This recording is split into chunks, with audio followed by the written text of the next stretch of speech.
السلام علیکم ورحمۃ اللہ وبرکاتہ۔ آپ دیکھ رہے ہیں کوئی RHN چینل۔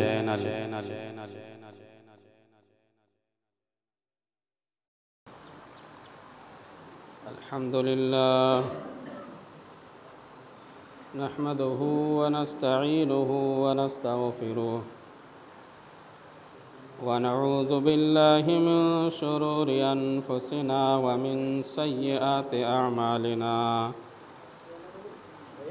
من يهده الله فلا مضل له ومن يضلله فلا هادي له، وأشهد أن لا إله إلا الله وحده لا شريك له، وأشهد أن محمدًا عبده ورسوله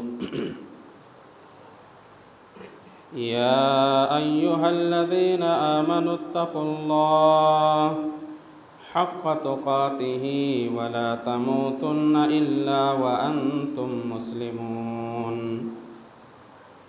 يا أيها الناس اتقوا ربكم الذي خلقكم من نفس واحدة وخلق منها زوجها وبث منهما رجالا كثيرا ونساء، واتقوا الله الذي تساءلون به والأرحام إن الله كان عليكم رقيبا يا أيها الذين آمنوا اتقوا الله وقولوا قولا سديدا يصلح لكم أعمالكم ويغفر لكم ذنوبكم، ومن يطع الله ورسوله فقد فاز فوزا عظيما. أما بعد، فإن خير الحديث كتاب الله، وخير الهدي هدي محمد صلى الله عليه وسلم، وشر الأمور محدثاتها، وكل محدثة بدعة، وكل بدعة ضلالة، وكل ضلالة في النار. أعوذ بالله من الشيطان الرجيم. بسم الله الرحمن الرحيم. إنما يعمر مساجد الله من آمن بالله واليوم الآخر وأقام الصلاة وآتى الزكاة ولم يخش إلا الله فعسى أولئك أن يكونوا من المهتدين. وقال النبي صلى الله عليه وسلم: من بنى لله مسجدا بنى الله له بيتا في الجنة. رب اشرح لي صدري ويسر لي أمري واحلل عقدة من لساني يفقهوا قولي. سبحانك لا علم لنا إلا ما علمتنا إنك أنت العليم الحكيم. رب زدني علما.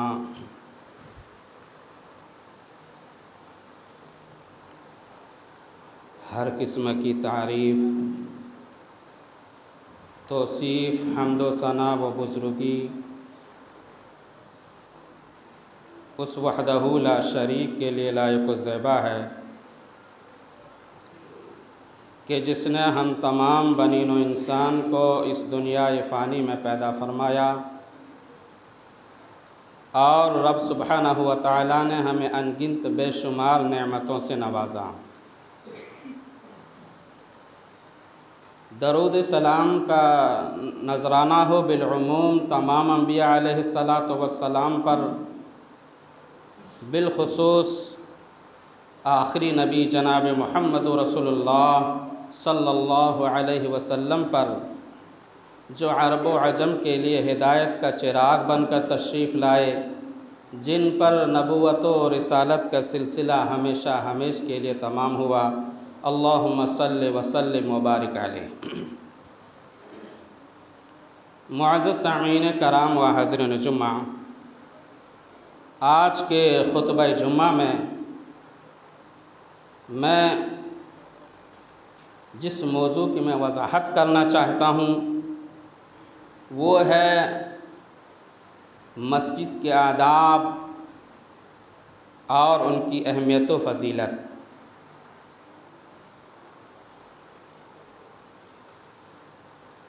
قبل اس کے کہ میں اپنے موضوع کی وضاحت کروں، سب سے پہلے میں اس آیت کریمہ کا میں سرسری طور پر ترجمہ آپ کے سامنے پیش کر دوں جو میں نے خطبہ مسنونہ کے بعد میں نے آپ کے سامنے تلاوت کی ہے۔ سورۃ التوبہ آیت نمبر 18۔ اللہ رب العزت ارشاد فرماتا ہے: انما یعمر مساجد اللہ من آمن باللہ والیوم الآخر واقام الصلاة وآتى الزکاة ولم یخش الا اللہ فعسى اولئک ان یکونوا من المہتدین۔ یقیناً مسجد کو وہی لوگ آباد کرتے ہیں جو اللہ اور آخرت پر ایمان رکھتا، وَأَقَامَ الصَّلَاةَ اور وہ نماز قائم کرتے ہیں، وَآتَى الزَّكَاةَ اور زکوٰۃ ادا کرتا ہے، وَلَمْ يَخْشَ إِلَّا اللَّهَ اور اللہ سبحانہ وتعالیٰ کے علاوہ وہ کسی سے نہیں ڈرتا، فَعَسَىٰ أُولَٰئِكَ أَن يَكُونُوا مِنَ الْمُهْتَدِينَ یہی وہ لوگ ہیں جو ہدایت یاب ہیں۔ اس آیت کریمہ سے 4 چیزیں معلوم ہوئی۔ پہلا یہ کہ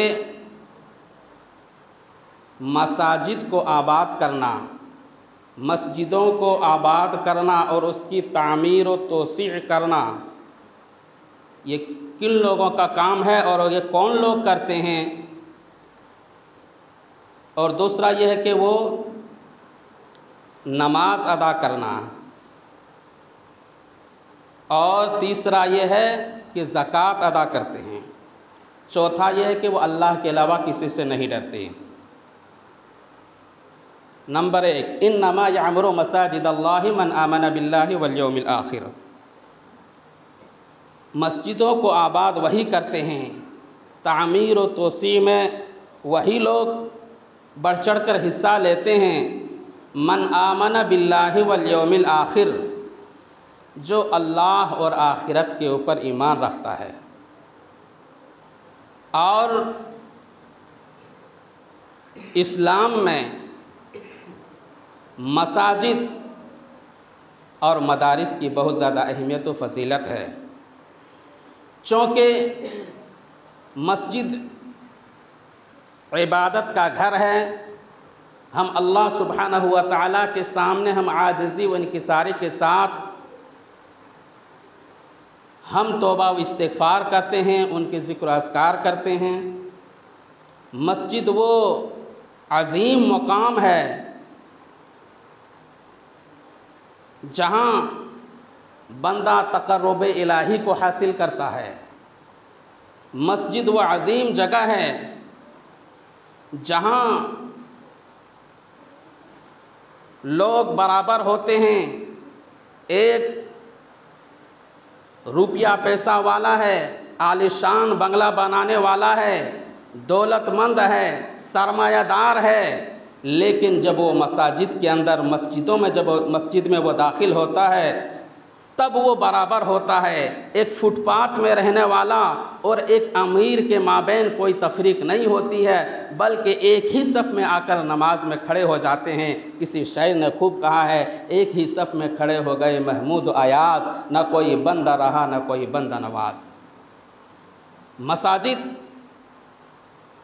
کے متعلق اللہ کے نبی جناب محمد رسول اللہ صلی اللہ علیہ وسلم نے ارشاد فرمایا: احب البلاد الی اللہ مساجدها، اللہ رب العزت کو روئے زمین میں سب سے پسندیدہ جگہ اگر کوئی ہے تو وہ مسجد ہے۔ وَأَبْغَضُ الْبِلَادُ مِنْ أَسْوَاقِهَا، اور ناپسندیدہ جگہ اللہ سبحانہ و تعالیٰ کے نظر میں کوئی ہے تو وہ بازار ہے، لیکن آج ہم مسجدوں کا خیال نہیں کرتے ہیں۔ مؤذن 5 وقت اذان دے کر بلا رہا ہے، حی علی الصلاۃ حی علی الفلاح، ہم دنیاوی کاموں میں مشغول ہو جاتے ہیں، اور نوجوان طبقہ نہ جانے کیسے کیسے کھیلوں میں مشغول ہیں، وہ مسجد کی طرف آتے ہی نہیں۔ جائے وہ مسجد کی تعمیر ہو تو اسی میں وہ ہاتھ بٹائے کام کرے۔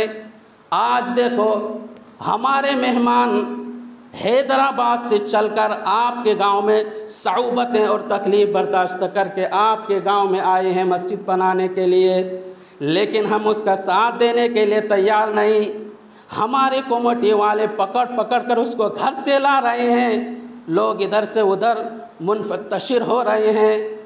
کیا اللہ سبحانہ و تعالیٰ کے یہاں کیا آپ کو جواب دینا نہیں ہوگا؟ ضرور۔ کتنے صعوبتیں اور پریشانی اٹھا کر آئے ہیں، کیا ہم اس کے لیے کوئی کام کرنے کے لیے تیار نہیں ہوتے؟ تو فرمایا احب البلاد الی مساجدہا، اللہ سبحانہ و تعالیٰ کے نظر میں روئے زمین میں سب سے بہترین جگہ ہے تو وہ مساجد ہے، اور سب سے برا جگہ ہے تو وہ بازار ہے۔ مسجد کی اہمیت و فضیلت کیا ہے؟ حضرت ابراہیم علیہ السلام اور اسماعیل علیہ السلام خانہ کعبہ کی تعمیر کر رہے ہیں، دونوں مل کر خانہ کعبہ کی تعمیر کر رہے ہیں، اور ساتھ میں یہ دعا کر رہے ہیں ربنا تقبل منا انک انت السمیع العلیم، اے پاک پروردگار ہماری کوشش کو جد و جہد کو تو قبول فرما لے۔ ابراہیم اسماعیل علیہ السلام دعا کر رہے ہیں، اور اللہ کے نبی جناب محمد رسول اللہ صلی اللہ علیہ وسلم جب مکہ مکرمہ سے مدینہ منورہ کی طرف ہجرت کر کے آپ تشریف لا رہے ہیں، راستے میں جس جگہ آپ نے 14 دنوں تک قیام فرمایا تھا، وہاں آپ نے مسجد قباء کی تعمیر کر دی۔ آپ وہاں صرف 14 دنوں میں آپ سب سے پہلے مسجد کی تعمیر کرتے ہیں، پھر مدینہ منورہ آپ جب تشریف لاتے ہیں اس وقت آپ نے اپنے گھر مکان بنانے کا آپ نے ارادہ نہیں کیا، بلکہ سب سے پہلے آپ کرائے کے طور پر حضرت ایوب انصاری رضی اللہ عنہ کے گھر کو لیا ٹھہرنے کے لیے۔ اسی دوران آپ صلی اللہ علیہ وسلم نے مدینہ منورہ پہنچنے کے بعد جو سب سے پہلا کام کیا آپ نے، وہ مسجد کی تعمیر کے لیے آپ نے کی۔ صحابہ کرام رضوان اللہ علیہ مجمعین مل جل کر بنا رہے ہیں، انصاریوں کی جماعت ہے اور مہاجرین کی جماعت ہے، مل جل کر بنا رہے ہیں۔ عمار بن یاسر رضی اللہ عنہ پتھر لا رہے ہیں، ڈھو رہے ہیں، اور مسجد نبی کی تعمیر کر رہے ہیں۔ اللہ کے نبی صلی اللہ علیہ وسلم عمار بن یاسر کے کرتے میں مٹی گرد و غبار لگ جاتا، اللہ کے نبی صلی اللہ علیہ وسلم اپنے دست مبارک سے اس کی مٹی کو کرتے کی مٹی کو جھاڑ دیا کرتے تھے۔ اللہ کے نبی صلی اللہ علیہ وسلم سب سے پہلے مدینہ منورہ پہنچنے کے بعد آپ نے جس چیز کے مدینہ منورہ پہنچنے کے بعد مسجد کی تعمیر ہو تو اسی میں آپ نے قدم رکھا۔ اور آج حجاج کرام حج کے لیے جاتے ہیں، مدینہ منورہ میں مسجد نبی کو دیکھتے ہیں، بڑا عالی شان انہیں نظر آتا ہے، لیکن آپ کو معلوم ہے کہ اس مسجد کے اوپر ایک ایسا دور بھی گزرا ہے کہ کھجوروں کے درخت کا کھمبا لگایا گیا تھا اور چھت کھجوروں کے پتوں کا تھا۔ اللہ کے نبی صلی اللہ علیہ وسلم اسی میں نماز پڑھتے تھے، اسی میں آپ صحابہ کرام رضوان اللہ علیہ مجمعین کے ساتھ نماز پڑھتے تھے۔ بارش کے قطرات، زوردار بارش ہوتی، بارش کے قطرات ٹپکتے، اور نبی کریم صلی اللہ علیہ وسلم کہ چہرے میں جب سجدہ میں جاتے تو چہرہ مٹی سے گدلا ہو جاتا، آپ اسی گدلا کو لے کر اٹھے، چند صحابہ کرام رضوان اللہ علیہ مجمعین کی طرف آپ متوجہ ہوتے ہیں اور کہتے ہیں اے ساتھیو، میں مسجد کی تعمیر کے لیے، مسجد کے وسعت اور کشادگی کے لیے، مرمت کے لیے میں تم سے چندہ مانگ رہا ہوں۔ حضرت عثمان غنی رضی اللہ عنہ اٹھتے ہیں اور کہتے ہیں اللہ کے نبی صلی اللہ علیہ وسلم، میں مسجد کی تعمیر و توسیع دینے کے لیے میں اپنے جیب سے پورا خرچہ دینے کے لیے تیار ہوں، میں اپنا جیب سے دینے کے لیے تیار ہوں۔ اللہ کے نبی صلی اللہ علیہ وسلم نے پھر فرمایا، اور بہت سے موقع پر عثمان غنی رضی اللہ عنہ نے اسلام کی تعمیر و توسیع، مسجد کی تعمیر و توسیع اور اسلام کی نشر و اشاعت کے لیے عثمان غنی رضی اللہ عنہ نے بڑھ چڑھ کر حصہ لیا اور ہمیشہ لیے، یہاں تک کہ اللہ کے نبی صلی اللہ علیہ وسلم نے حضرت عثمان غنی رضی اللہ عنہ کے بارے میں یہ کہہ دیا کہ ما ضر عثمان بعدک اليوم، کہ آج کے بعد اگر عثمان رضی اللہ عنہ اگر کوئی بھی نیکی نہیں کرے پھر بھی اللہ رب العزت اس کو جنت میں داخل کرے گا۔ وہ کون تھے؟ وہ ہمارے صحابہ کرام تھے، ہم اسی کو ماننے والے ہیں۔ ہم فَإِنْ آمَنُوا بِمِثْلِ مَا آمَنْتُمْ بِهِ فَقَدْ اهْتَدَوْا، اگر تم ہمیں ایمان لانا ہے تو ویسے لاؤ جیسے صحابہ کرام رضوان اللہ مجمعین ایمان لائے تھے، اسی کے نقش قدم پر ہم چلنے والے ہیں۔ ہمیں بھی آج ہمارے مہمان اتنے دور سے چل کر آئے ہوئے ہیں ہمارے مسجد کو تعمیر کرنے کے لیے، ہمارے مسجد کو بنانے سنوارنے کے لیے، اور ہم ان کو ساتھ نہیں دے رہے ہیں۔ ہمیں جہاں تک ہو استطاعت کے مطابق ہمیں ساتھ دینا چاہیے، بڑھ چڑھ کر حصہ لینا چاہیے، اور مسجد کو بھی ہمیں آباد کرنا چاہیے۔ تو فرمایا انما یعمر مساجد اللہ من آمن باللہ والیوم الآخر، مسجد کی تعمیر، مسجد کو آباد وہی کرتے ہیں جو آخرت، اللہ اور آخرت پر ایمان رکھتا ہو، وَأَقَامَ الصَّلَاةَ، اور نماز قائم کرتے ہیں۔ اور یہ نہیں کہ ہم صرف مسجد کو ہم تعمیر کر لیں اور نماز پڑھنے والا کوئی نہیں، نماز کے وقت ہم دوسرے کام میں مشغول ہو جائیں، نہیں، بلکہ کسی شاعر نے خوب کہا کہ مسجد تو بنا لی ہے ایمان کے شب حرارت والوں نے، مسجد تو بنا لی ہے ایمان کے شب حرارت والوں نے، من اپنا پرانا پاپی تھا برسوں میں نمازی بن نہ سکا۔ مسجد ہم تعمیر کریں، مسجد کی ہم یہ پاک صاف کریں اور مسجد کو ہم آباد کریں، نماز پڑھنے کے لیے ہم مسجد میں آئیں، وَأَقَامَ الصَّلَاةَ وَآتَى الزَّكَاةَ، اور ہم زکوٰۃ دیں۔ اور ہم اللہ کے راہ میں، یہاں زکوٰۃ سے مراد انما یعمر مساجد اللہ من آمن باللہ والیوم الآخر واقام الصلاۃ وآتى الزکاۃ، زکوٰۃ جو صرف یہی نہیں مراد ہے کہ جو سال میں جو نصاب کو پہنچ جائے تو ہم اس کو زکوٰۃ کا ادا کریں، لیکن یہاں مسجد کی تعمیر ایک ہی آیت میں وآتى الزکاۃ کا لفظ اللہ سبحانہ و تعالیٰ نے اس لیے لایا تاکہ اگر ضرورت پڑے مسجد میں، جیسے بھی اگر ہم نماز پڑھنے آئیں گے تو مساجد کا ہم اہتمام کریں گے، مسجد میں جو کمیاں ہیں ہم دیکھیں گے، اگر ہم نماز ہی نہیں پڑھیں گے، کبھی مسجد میں آئیں گے ہی نہیں، تو ہمیں کیا معلوم کہ مسجد کے اندر کون سی کمی ہے، کہاں پنکھے کی ضرورت ہے، کہاں لائٹ کی کمی ہے۔ وہ ایک نماز جو پنچ گانا نماز پڑھنے کے لیے مسجد میں آتا ہے وہی لوگوں کو خیال ہوتا ہے، تو فرمایا وہ وہی لوگ خیال کرتے ہیں جو نماز کے پابند کرتے ہیں، اور زکوٰۃ سے مراد ہمیں زکوٰۃ تو دینا ہی ہے، لیکن اس کے علاوہ اپنے استطاعت کے مطابق ہمیں مسجد میں جہاں کبھی ضرورت پڑتی ہے ہمیں استطاعت کے مطابق ہمیں خرچ بھی کرنا ہوگا۔ وَلَمْ يَخْشَ إِلَّا اللَّهَ، اور جو اللہ اور آخرت کے اوپر ایمان رکھتا ہے وہ اللہ کے علاوہ کسی اور سے نہیں ڈرتا۔ وَلَمْ يَخْشَ إِلَّا اللَّهَ، اللہ سے علاوہ کسی نے ڈرتا۔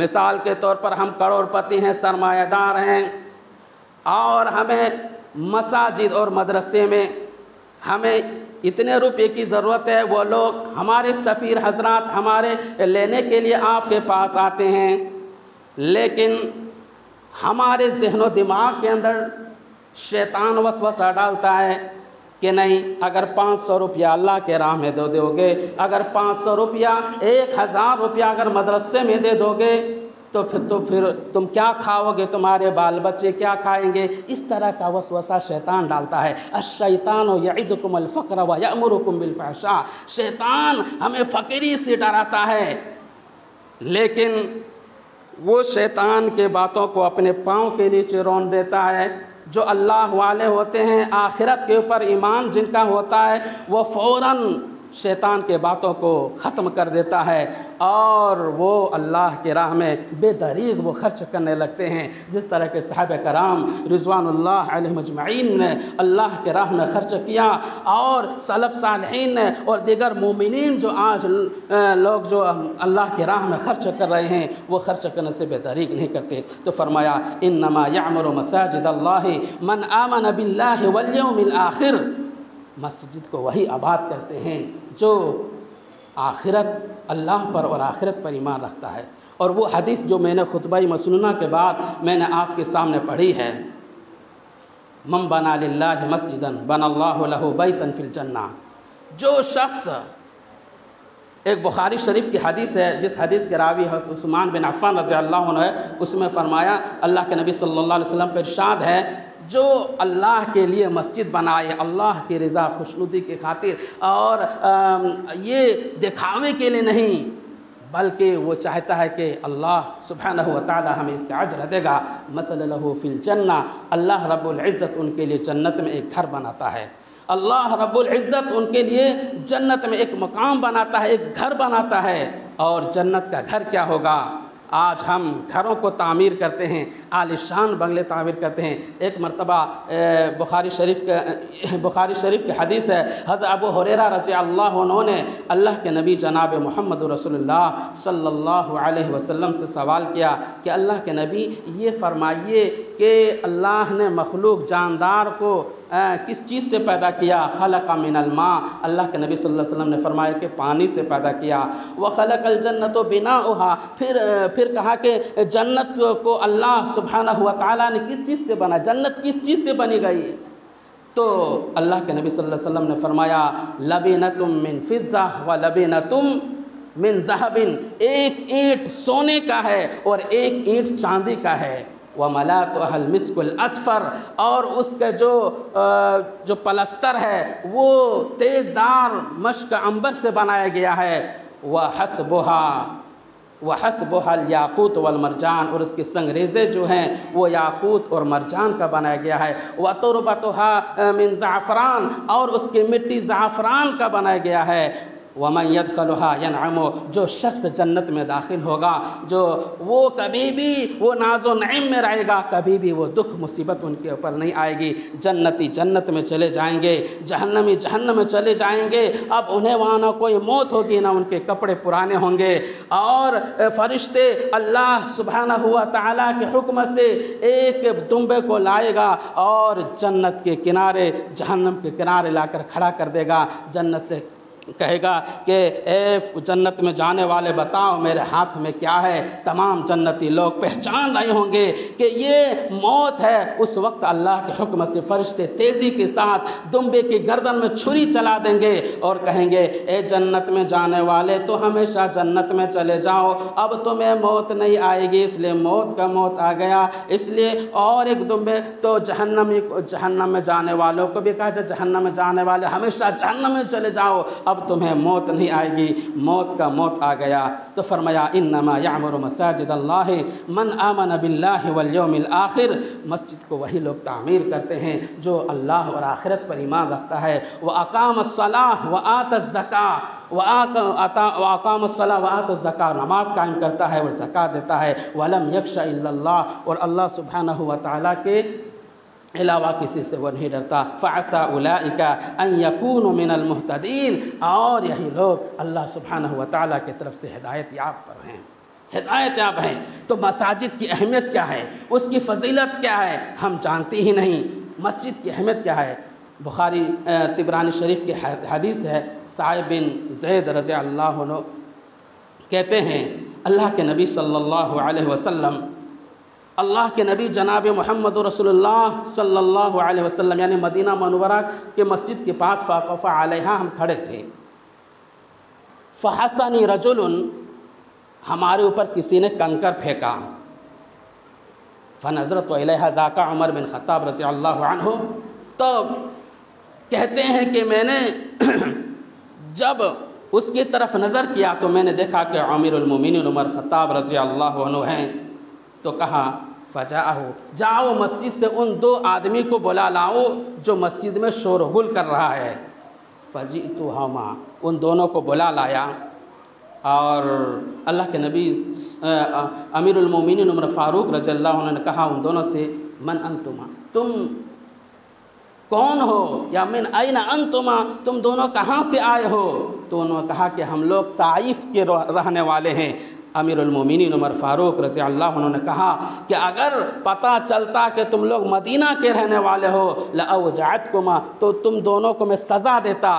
ترفعان اصواتکما من محمد صلی اللہ علیہ وسلم، کیونکہ تم لوگ یہاں نبی کریم صلی اللہ علیہ وسلم کے مسجد میں بیٹھ کر تم لوگ شور و غل کر رہے ہو، تم لوگ طائف کے رہنے والے ہو، اس لیے میں کچھ نہیں کہتا۔ اگر مدینہ منورہ کے رہنے والے ہوتے تو میں ضرور تم دونوں کو سزا دیتا۔ تو یہ مسجد کی آداب ہے، مسجد کی اہمیت و فضیلت ہے۔ آج لوگ مسجد کے کام کرنے میں عار محسوس کرتے ہیں۔ ارے اگر تھوڑی سی اگر 5 منٹ یا 10 منٹ مسجد میں جھاڑو لگانے کا اگر موقع مل جائے تو اس کو خوش نصیبی سمجھو۔ وہ حدیث آپ اٹھائیے، اللہ کے نبی جناب محمد رسول اللہ صلی اللہ علیہ وسلم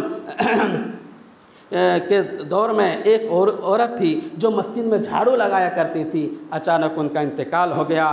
اللہ کے نبی صلی اللہ علیہ وسلم نے 1 دن نہیں 2 دن نہیں کئی دنوں سے جب نہیں دیکھا، صحابہ کرام رضوان اللہ علیہم اجمعین سے پوچھا کہ وہ عورت کہاں گئی جو روزانہ مسجد میں آ کر جھاڑو لگایا کرتی تھی؟ کہا اللہ کے نبی وہ تو انتقال کر گئی۔ کہا کہ وہ انتقال کرے اور ہم لوگوں نے ان کو دفن کر دیا۔ اللہ کے نبی صلی اللہ علیہ وسلم نے فرمایا افلا هل اذنتمونی، کیا تم لوگوں نے مجھے اس چیز کے بارے میں خبر کیوں نہیں دیا؟ کہا کہ اللہ کے نبی رات کا وقت تھا، میں آپ کو اٹھانا ہم لوگوں نے یہ مناسب نہیں سمجھا۔ اللہ کے نبی صلی اللہ علیہ وسلم نے فرمایا کہ دلونی علی قبرہ، مجھے اس کا قبر دکھاؤ، کہاں ہے اس کی قبر؟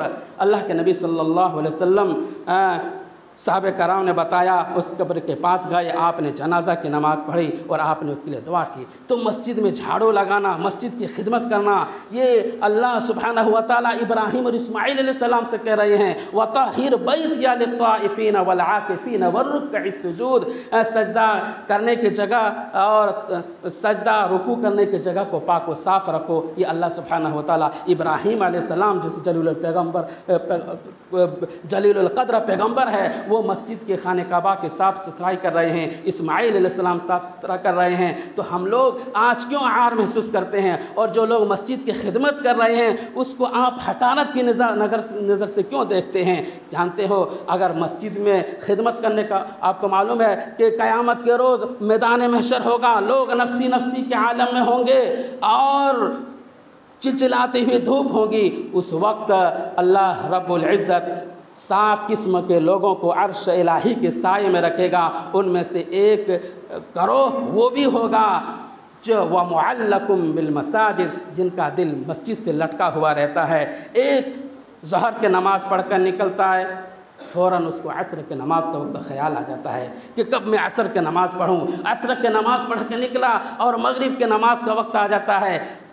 یہ تو امام اور مؤذن ہی ہو سکتے ہیں، کیونکہ ہر وقت رات کو وہ گھڑی کو دیکھتے رہتے ہیں کہ کب وقت ہو جائے فوراً مجھے اذان دینا ہے۔ لیکن اس کے علاوہ وہ بھی ہیں جو مسجد کے کام میں بڑھ چڑھ کے حصہ لیتے ہیں، مسجد کے صدر سیکریٹری بھی ہیں جو ہر وقت وہ دل میں لگا رہتا ہے کہ مسجد میں کیا کمی ہے، ہر وقت مسجد کا خیال رکھتا ہے۔ تو ایسے لوگوں کو کل قیامت کے روز اللہ سبحانہ و تعالیٰ عرش الہی کے سایہ میں ان کو جگہ دے گا۔ یہ مختصر سی باتیں تھیں مسجد کی آداب، اس کی اہمیت و فضیلت کے تعلق سے۔ آؤ اللہ سبحانہ و تعالیٰ سے ہم دعا کریں، بار الہ ہم تمام مسلمانوں کو صحیح اور پکے معنوں میں مسلمان بنائے۔ بار الہ جب تک ہم اس دنیا میں زندہ رہیں، ایمان اور اسلام کی حالت میں زندہ رہیں اور ہمارا خاتمہ ہو ایمان بالخیر پر ہمارا خاتمہ ہو، آمین۔ وآخر دعوانا الحمدللہ رب العالمین۔ بارک اللہ لنا ولکم فی القرآن العظیم ورفعنی بالآیات والذکر الحکیم، انہ تعالی جواد کریم ملک بر رؤوف الرحیم۔